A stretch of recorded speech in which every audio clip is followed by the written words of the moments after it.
ప్రభుత్వం గౌరవ ముఖ్యమంత్రి యనమల రేవంత్ రెడ్డి గారు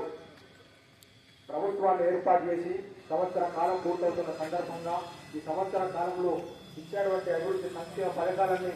పేద బడుగు కలిగిన వర్గాల ప్రజలకు చేరువేయాలని గొప్ప ఆలోచనతోటి గౌరవ సూర్యాపేట జిల్లా కలెక్టర్ గారి యొక్క ఆదేశాల మేరకు గౌరవ జిల్లా మంత్రి ఉత్తమ్ కుమార్ రెడ్డి గారి సహాయ సహకారాలతో ఈ శాసనసభ్యురాలు ఉత్తమపాల్ మేడం గారి సహాయ సహకారాలతో ఉదయగూడెం మండల ఎస్పీడీఓ అదేవిధంగా ఈ గ్రామ సెక్రటరీ రాంపురం గ్రామ పంచాయతీ సెక్రటరీ గారు ఈ కార్యక్రమంలో భాగస్వామైన ఈ గ్రామ అక్కయ్యల కన్నడపరందరూ హృదయపూర్వక నమస్కారాలు తెలియజేస్తూ తెలంగాణ సాంస్కృతిక సారథి ఈనకాయ ఇల్లు కళాబృందం చేత ఈ రోజున కార్యక్రమాన్ని ఏర్పాటు చేసుకోవడం జరిగింది కాబట్టి ప్రభుత్వం చేస్తున్న పథకాల మీద ఈ పాట పెద్ద